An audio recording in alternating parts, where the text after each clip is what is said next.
In this story, I want to explain that whenever bad things happen in our life, we always get worried and stressed out. But the reality, the fact is that in every bad negative event that comes in our life, there is a gem, a diamond hidden in that. And this story, there was a king, very famous, very powerful, and he had his favorite assistant, his minister, who followed him everywhere. His minister was very positive person. No matter what happened in life, all he would say, it's awesome, it's wonderful, it's great, no matter what happened. He would say that. And one day this king is sitting with his minister and he's sharpening his favorite sword or a piece of stone. And the minister is looking at him. And accidentally the king drops the sword. It falls on his big toe and cuts off the big toe. And as the king is screaming in pain, the minister goes, oh, it's awesome. It's so good.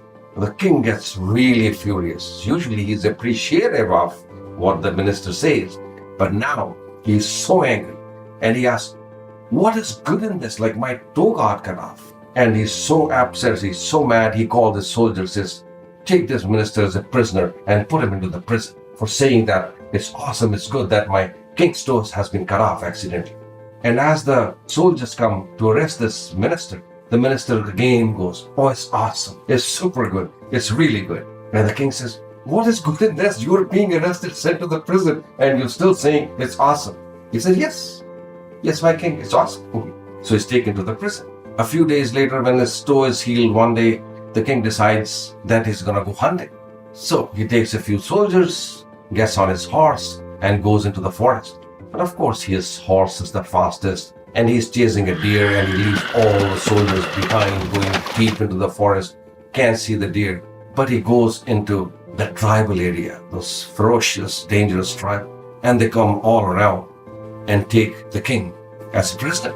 And they are cannibals. And they said, okay, we're gonna sacrifice this king tonight in front of our God, and then we will eat him. They instructed the people that go before the sacrifice, this person has to be washed clean thoroughly before we sacrifice in front of the God. So the people took him, and as they were washing him, they found that his big toe was missing. They went running to the chief of the tribe who says, we cannot sacrifice this man because his one toe is missing, and we cannot sacrifice a person who has some missing body parts because the God will not be happy. And the chief says, you're right, we have to let him go. So they let go of the king. And now the king is so grateful because his toe has been cut off. So he goes back to his palace, and the first thing he does is get my minister back. When he comes back, he says, I'm so grateful to you that now I understand that yes, at that time I felt that my toe is being cut off, but today my life was saved just because I didn't have that toe. But I don't understand, why were you happy when I sent you to the prison? You said, oh, it's awesome, it's good.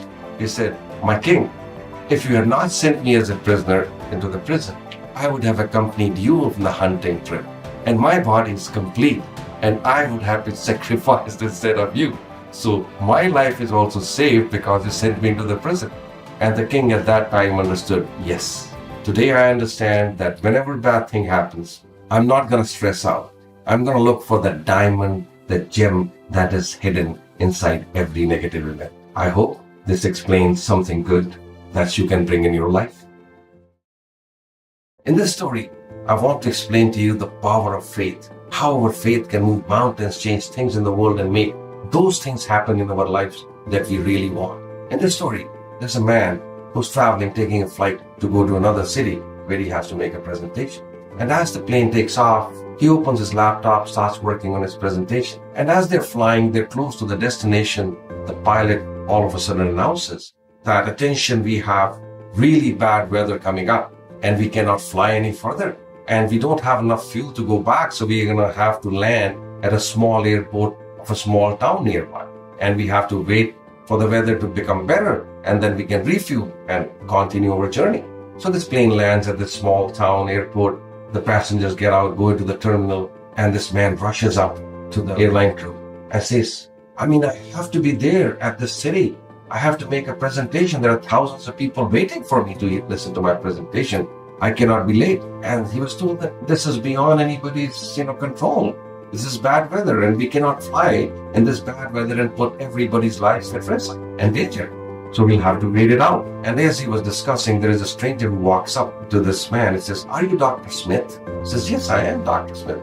do you know me? He says, yeah, you're a very famous doctor. And I know that you're going to the city at a big conference where thousands of people are waiting for your presentation. He says, yes, that's true. He says, but do not be upset because you can still make it.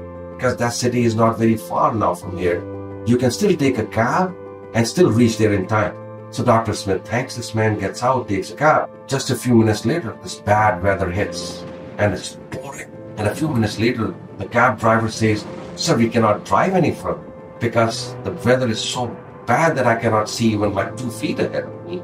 We can get off the road and hit a tree and risk our lives. There is this small house that I see nearby, on a farm. Maybe we can just go and take shelter there for some time, wait the weather out, and then when the weather gets better, we can drive again. Well, there's no option, so it drives up in front of that house. They go up and knock on the door, which is surprisingly open, and they hear a voice from inside of an old lady saying that, please come in. I know the weather is bad and you might need shelter. And anything that you need, please help yourself in the kitchen. I'm sorry I cannot come and help you because I'm looking after my little grandson who's sick. So they went in, got some water, and curious, they went to this room where the old lady is taking care of the grandson. So the doctor asked, what's wrong with your grandson? His parents died in a car accident a few years ago, and I'm the only one looking after him. And he's been diagnosed with this very rare condition, which can be treated by only one doctor. And I don't have the money or the means to take him to this doctor for the treatment. But I have complete faith in this universe that my grandson will be treated by this doctor and he will get better. So I asked her, this old lady, curiously, who is that doctor? And she says, oh, that famous Dr. Smith. And this doctor has a tear rolling down his eyes, understanding the faith, the power of this woman, that her grandson will be treated. And that made his plane land in this small town, made him take a taxi, which had to stop in front of his house, overwhelmed and so grateful. He said to this old woman, I will take care of your grandson. I will treat him without any cost, and I'll make sure he's okay. So this is a story that explains that our faith can move mountains, shape this world, and make things happen that we want now. So if you want things to happen in life, keep your faith strong. No matter how bad the conditions are, keep your faith strong, that good things will happen. Thank you for listening to the story.